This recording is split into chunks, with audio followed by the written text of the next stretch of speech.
Good morning friends, ನಾನು ನಿಮ್ಮ ವಿದ್ಯಾರಾಣಿ. ಯಾವ ವ್ಯಕ್ತಿಯು ಹುಟ್ಟಿನಿಂದ ಮಹಾನ್ ವ್ಯಕ್ತಿಯಾಗಿರುವುದಿಲ್ಲ. ಅವನನ್ನು ಮಹಾನ್ ವ್ಯಕ್ತಿಯಾಗಿಸುವುದು ಅವನು ಮಾಡುವ ಶ್ರೇಷ್ಠ ಕಾರ್ಯಗಳು. ಇಂತಹ ವ್ಯಕ್ತಿಗಳು ಜನ್ಮ ತಾಳುವುದು ಎಲ್ಲೋ ಶತಮಾನಕ್ಕೊಬ್ಬರು. ತೆಲಂಗಾಣದ ನಿಜಾಮಾಬಾದ್ ಜಿಲ್ಲೆಯ ಶಕ್ಕರ್ ನಗರದಲ್ಲಿ ಇಂಥದೇ ಮಹಾನ್ ವ್ಯಕ್ತಿತ್ವದ ಜನನವಾಯಿತು. ಇವರಿಗೆ ಪ್ರಶಂಸೆ ಪ್ರಶಸ್ತಿಗಳ ಆಸೆಯಾಗಲಿ ಆಲೋಚನೆಗಳ ಭಯವಾಗಲಿ ಇರಲಿಲ್ಲ. ಇವರು ನಂಬಿದ್ದು ಒಂದನ್ನೇ, ಅದೇನೆಂದರೆ ಪ್ರತಿಯೊಬ್ಬ ವ್ಯಕ್ತಿಯ ಜನನದ ಹಿಂದೆ ಒಂದು ಮಹಾನ್ ಉದ್ದೇಶವಿರುತ್ತದೆ.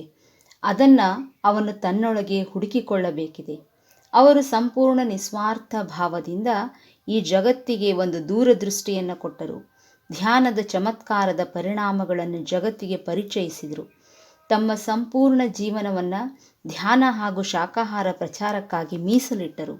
ಧ್ಯಾನ ಸಾಧನೆಯನ್ನು ಪಿರಮಿಡ್ ಶಕ್ತಿಯೊಂದಿಗೆ ಸಂಯೋಜಿತಗೊಳಿಸಿದ ವಿಶ್ವದ ಪ್ರಪ್ರಥಮ ವ್ಯಕ್ತಿ ಅವರೇ ಬ್ರಹ್ಮರ್ಷಿ ಪಿತಾಮಹ ಪತ್ರಿಜಿ. 11 ನವೆಂಬರ್ 1947 ಈ ಶುಭ ದಿನ. ಈ ಮಹಾನ್ ಚೇತನದ ಜನ್ಮ ಒಂದು ಬ್ರಾಹ್ಮಣ ಪರಿವಾರದಲ್ಲಿ ಆಯಿತು. ತಾಯಿ ಸಾವಿತ್ರಿ ದೇವಿ, ತಂದೆ ಶ್ರೀ ರಮಣರಾವ್ ಅವರು ಮಗನಿಗೆ ಸುಭಾಷ್ ಅಂತ ಹೆಸರಿಡ್ತಾರೆ. ಸುಭಾಷ್ ಪದದ ಅರ್ಥ ಶುಭ ಕಾರ್ಯಗಳನ್ನು ಹುಟ್ಟು ಹಾಕುವವ. ಹೆಸರಿಗೆ ತಕ್ಕಂಥ ಕೆಲಸ ಮಾಡಿದ್ರು ಪತ್ರಿಜಿ. ತಮ್ಮ 8ನೇ ವಯಸ್ಸಿಗೆ ಗಾಂಧೀಜಿಯವರ ಆತ್ಮಕಥನ ಸತ್ಯದೊಂದಿಗೆ ನನ್ನ ಪ್ರಯೋಗಗಳು ಓದುವುದರ ಮೂಲಕ ಅವರು ಸರ್ವಪಲ್ಲಿ ರಾಧಾಕೃಷ್ಣನ್ ಅವರು ಬರೆದ ಭಾರತ ದರ್ಶನ ಭಾಗ 1, 2 ಪುಸ್ತಕಗಳನ್ನು ಓದಿದರು.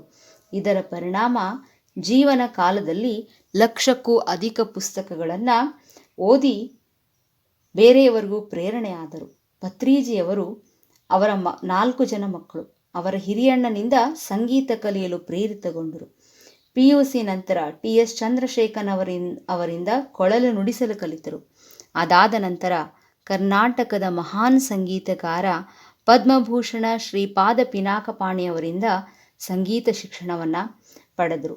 ಈ ರೀತಿ ಎಲ್ಲ ರಂಗಗಳಲ್ಲಿ ತಮ್ಮ ಒಂದು ಚೈತನ್ಯವನ್ನು ತೊಡಗಿಸಿಕೊಂಡಂತಹ ಪತ್ರಿಜಿ ಲೋಬ್ಸಾಂಗ್ ರಾಂಪಾ ರಚಿತ ಯು ಫಾರ್ ಎವರ್ ಪುಸ್ತಕವನ್ನು ಓದಿ ತಮ್ಮ ಜೀವನವನ್ನೇ ಬದಲಿಸಿಕೊಂಡರು. ಅವರು ಮುಂದೆ ಆತ್ಮಜ್ಞಾನವನ್ನು ಪಡೆದರು. ಪತ್ರಿಜಿ ಒಂದು ವಿಷಯ ಸ್ಪಷ್ಟವಾಗಿ ತಿಳಿದಿದ್ದರು.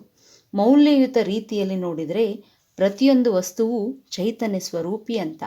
ಆಧ್ಯಾತ್ಮಿಕ ವಿಜ್ಞಾನದ ಎಲ್ಲ ವಿಚಾರಗಳನ್ನು ತಿಳಿದು ಸಮಾಜದ ಪ್ರತಿ ವ್ಯಕ್ತಿಗೆ ತಲುಪಿಸುವಂತಹ ಉದ್ದೇಶವನ್ನು ಹೊಂದಿದ್ರು. ಅದೇ ಸಮಯಕ್ಕೆ ಅವರಿಗೆ ಅವರ ಗುರು ಸದಾನಂದ ಯೋಗೀಜಿಯವರು ಸಿಕ್ಕರು.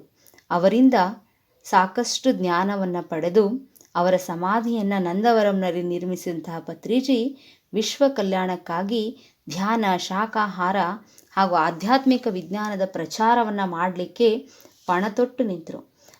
ಜಗತ್ತಿನ ಪ್ರತಿಯೊಬ್ಬರನ್ನು ಮಾಸ್ಟರನ್ನಾಗಿ ಮಾಡುವುದು ಪತ್ರಿಜಿಯವರ ಗುರಿಯಾಗಿತ್ತು. ಈ ಉದ್ದೇಶವನ್ನು ಪೂರ್ಣಗೊಳಿಸಲೆಂದೇ ಅವರು PSSMನ ಒಂದು ಎಲ್ಲ ಕಡೆಗಳಲ್ಲಿಯೂ ಶಾಖೆಗಳನ್ನು ತೆರೆದರು.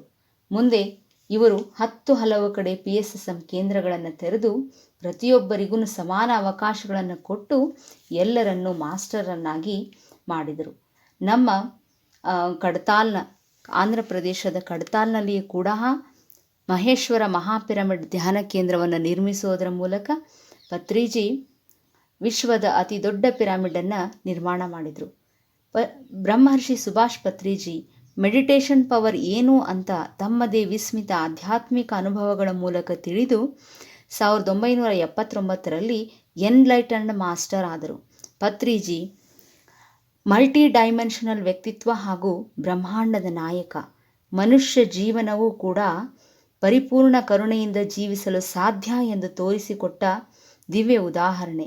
ಪತ್ರಿಜಿ ಪ್ರತಿಯೊಬ್ಬ ವ್ಯಕ್ತಿಗೆ ಧ್ಯಾನ ಶಿಕ್ಷಣ ಹಾಗೂ ಮಾರ್ಗದರ್ಶನ ನೀಡಿ ಲಕ್ಷಗಟ್ಟಲೆ ಸ್ಪಿರಿಚುವಲ್ ಸೀಕರ್ಸನ್ನು ಹುಟ್ಟುಹಾಕಿದರು. ಪತ್ರಿಜಿ ಸ್ವತಂತ್ರ ನೀಡಿದರೆ ಪ್ರತಿಯೊಬ್ಬ ವ್ಯಕ್ತಿಯೂ ಸಮಾಜಕ್ಕೆ ತನ್ನದೇ ಆದ ಕೊಡುಗೆ ನೀಡಬಲ್ಲ ಎಂಬುದನ್ನು ಸಾಬೀತುಪಡಿಸಿದರು. 1,00,000ಕ್ಕೂ ಅಧಿಕ ಆಧ್ಯಾತ್ಮಿಕ ಪುಸ್ತಕಗಳನ್ನು ಓದಿದ ಈ ಮಹಾನ್ ಜ್ಞಾನಿ 65ಕ್ಕೂ ಹೆಚ್ಚು ಪುಸ್ತಕಗಳನ್ನು ಸ್ವತಃ ಬರೆದರು. 100 ಪುಸ್ತಕಗಳ ಭಾಷಾಂತರಣ ಮಾಡಿಸಿದರು.